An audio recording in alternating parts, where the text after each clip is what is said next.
Bienvenidos a nuestro módulo 2, Sistema Mixto Acusatorio Adversarial. Imagina cada uno de los siguientes supuestos. Una persona fue privada de su libertad y desde hace 20 años se encuentra recluido dentro de un centro de reinserción social, que es la cárcel.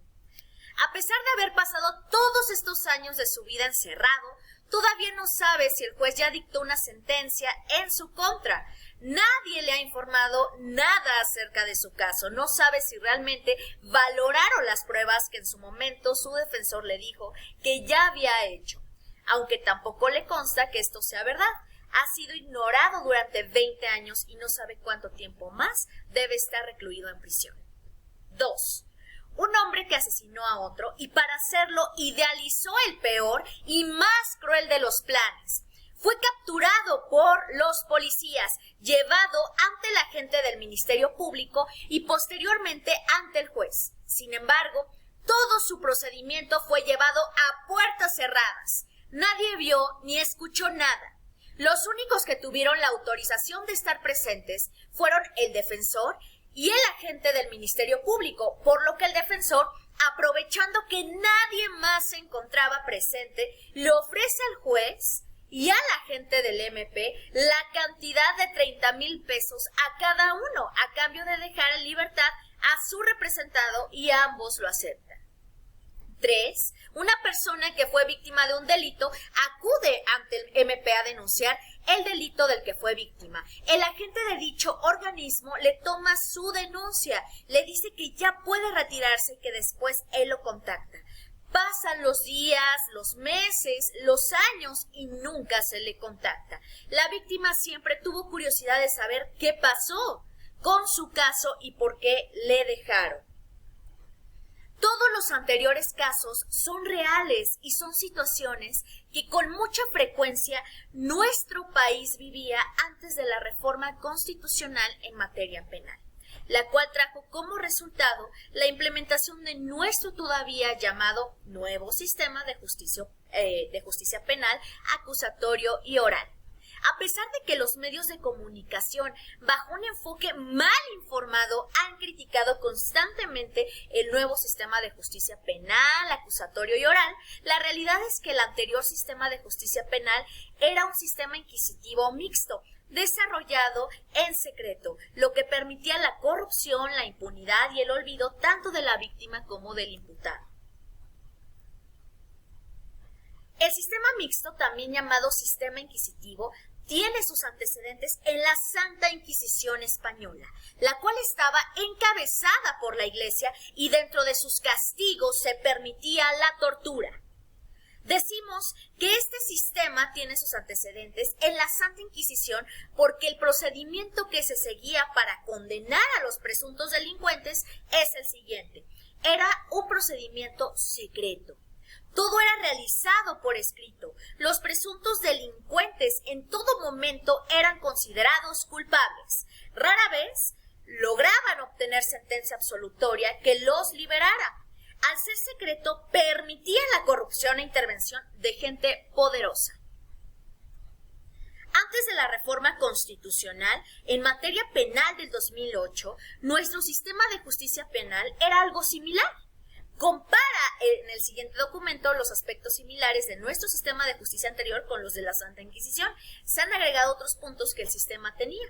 Por esto, el sistema inquisitivo o mixto de justicia penal no era para nada eficiente, justo ni útil en nuestro país. No obstante, en el inicio de la reforma constitucional del 2008, miles de personas que no contaban con educación en el ámbito jurídico criticaron el nuevo sistema argumentando que éste liberaba delincuentes o que no los metían a la cárcel. Probablemente escuchaste y fuiste testigo de este tipo de comentarios mencionados en los medios de comunicación, tales como redes sociales, televisión, periódicos, radio. Sin embargo, ahora que eres estudiante de licenciatura en Derecho, debes tomar consideración que los comentarios negativos que escuchaste provenían de comunicólogos civiles sin previo estudio del derecho. Por otro lado, vamos a estudiar lo que tenemos aquí, que es el procedimiento mixto. ¿Sabías que? La consignación es la determinación realizada por el agente del Ministerio Público, donde pone al imputado imputado a disposición de un juez para que éste le siga el proceso correspondiente. Tenemos lo siguiente.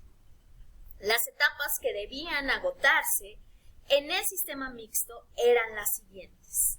Tenemos la etapa de ejecución de sanciones, la etapa del juicio, la etapa de instrucción, la etapa del periodo inmediato, la etapa de averiguación judicial y la etapa de averiguación previa. Yo te las comenté finalizando a iniciando. Viceversa, iniciamos con la etapa de averiguación previa, 2, la etapa de averiguación judicial, 3, la etapa de periodo inmediato, 4, la etapa de instrucción, 5, la etapa de juicio y 6, la etapa de ejecución de sanciones. Resumamos en qué consiste cada una de las etapas. Número 1, primera etapa de averiguación previa. El agente del MP recibía la denuncia o querella por parte de la víctima u ofendido e iniciaba una primera averiguación, armaba lo que comúnmente se conoce como expediente y comenzaba la investigación. La averiguación previa contenía la denuncia o querella, la revisión médica de la víctima u ofendido, la revisión médica del imputado criminal cuando exista detenido, la inspección al lugar de los hechos realizada por el agente del MP, la inspección al vehículo realizada por el agente del MP, testimonios de testigos del delito, documentos que servirían para demostrar el delito, dictámenes de peritos, psicología, dactiloscopía, grafoscopía, criminalística, criminología, balística, reconstrucción de hechos terrestres. Esta primera etapa iniciaba con la denuncia o querella, la formación de la averiguación previa y concluía con el acuerdo de consignación, lo cual implicaba la determinación del agente del MP de ejercitar acción penal en contra del imputado criminal. La consignación podía ser de dos tipos. Con detenido, cuando tenían físicamente al presunto responsable, se ponía a disposición al juez penal en un reclusorio preventivo. 2. Sin detenido, el MP le solicitaba al juez de lo penal que librara una orden de aprehensión y o de comparecencia en contra del imputado criminal. Número 2. Primera etapa de averiguación judicial, también llamada averiguación previa fase B. Constituía la segunda fase de la averiguación previa. Aquí el agente del MP dejaba de ser la parte estelar del procedimiento y en su lugar pasaba a serlo un juez de lo penal que tenía las siguientes funciones.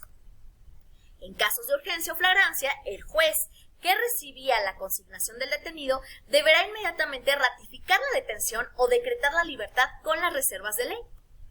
Si el juez penal determinaba que la detención era ilegal, debía ordenar la inmediata libertad del indiciado. Si la detención resultaba ser legal, entonces ratificaba la detención del indiciado. Cuando no existía detenido, el juez dictaba una orden de aprehensión en contra del probable responsable. La segunda función de esta segunda fase de la averiguación previa era iniciar formalmente el proceso penal en contra de un indiciado.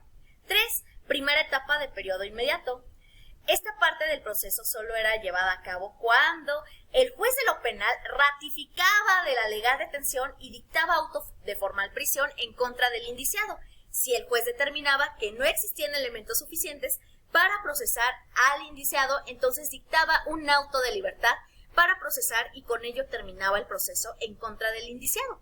En el sistema mixto resultaba muy complicado conseguir un auto de libertad en favor del indiciado. 4. Que es la cuarta etapa de instrucción. En esta etapa del proceso solo era iniciada si el juez de lo penal dictaba un auto de formal prisión en contra del indiciado, por lo que una vez sujetado al proceso era destinada para ofrecer, desahogar, admitir o desechar las pruebas. La cuarta etapa se subdividía en primera instrucción, que es la preinstrucción. Solo podía ofrecerse o admitirse aquellas pruebas que por su naturaleza se desahogaban en 72 horas o en su caso en 144 horas, si esto era solicitado. Por ejemplo, documentales, documentos, fotografías. Una vez admitidas y desahogadas las pruebas, el juez determinaba cuál era el tipo de procedimiento que debería seguir el indiciado para poder recibir una sentencia entre los procedimientos que se tenían. que era el procedimiento ordinario, que era mucho más largo, duraba incluso años, y en él debían agotarse cada una de las etapas sin tener oportunidad de omitir alguna de ellas. Procedimiento sumario era un procedimiento mucho más ágil, pero el indiciado solo tenía derecho a este procedimiento si confesaba el delito y su participación en el mismo. Segunda etapa de instrucción. En ella se desahoga y ofrecen pruebas con mucha más importancia para demostrar o no el delito que se le atribuye al indiciado. Por ejemplo, periciales, grabaciones y videograbaciones. Una vez admitidas y desahogadas las pruebas, el juez de lo penal dictaba un auto que declaraba agotada la averiguación. Tercera etapa de instrucción. Iniciaba con el auto que declaraba agotada la averiguación y terminaba con el auto dictado por el juez de lo penal, donde declaraba la instrucción. En esta tercera etapa, básicamente era una última oportunidad para continuar ofreciendo pruebas en favor y en contra del indiciado. Sin embargo, al estar investido, el agente del MP, con fe pública, el juez de lo penal, siempre daba mucho más valor a las pruebas aportadas por él y desestimaba las pruebas aportadas por el defensor y particular o de oficio. Quinta etapa de juicio.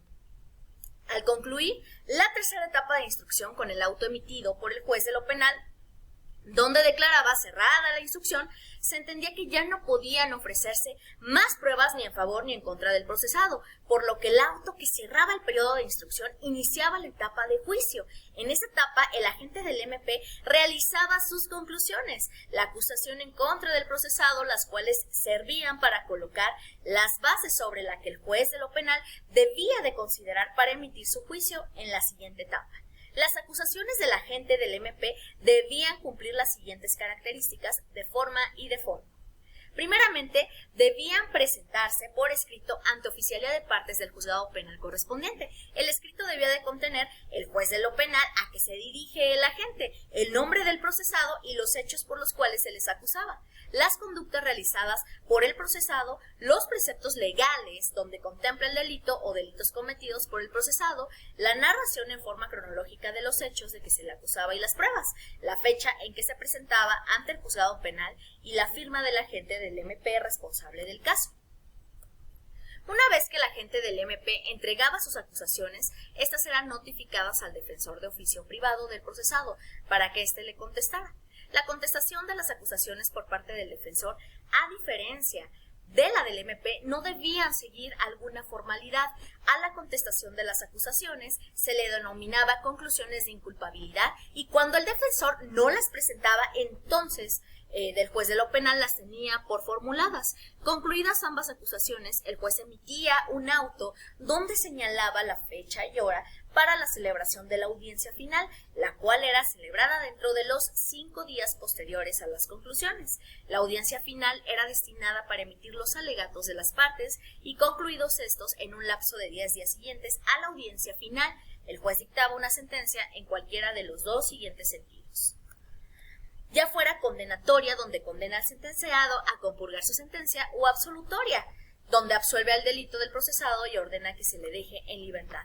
Quinta etapa de ejecución de sanciones. Esta última etapa del procedimiento estaba destinada para ejecutar o materializar en la realidad lo ordenado dentro de la sentencia dictada por el juez de lo penal. Lo negativo de todas estas etapas del procedimiento penal mixto radicaba en que cada una de ellas eran llevadas por escrito y en secreto, lo que permitía la corrupción, la impunidad, la dilatación del procedimiento. Por esta razón, a 13 años de la implementación del nuevo sistema de justicia penal en México, todavía existen individuos procesados por el sistema mixto, privados de su libertad, que continúan en espera de que les sea dictada o notificada esa sentencia. Por último, cabe destacar que la valoración de la prueba en el sistema mixto era legal y tasada, lo que significaba que era la misma ley la que le otorgaba qué grado de credibilidad debían tener cada una de las pruebas para ser valoradas y consideradas por el juez penal, lo que implicaba que, no obstante el criterio y raciocinio del juez, debía dar valor solo a aquellas pruebas que le eran indicadas por el Código de Procedimientos Penales para el Estado libre y soberano de cada entidad federativa. Por último, cabe destacar que la valoración de la prueba en el sistema mixto era legal y era tasada, lo que significaba que era la misma ley la que le otorgaba qué grado de credibilidad debían tener cada una de las pruebas para ser valoradas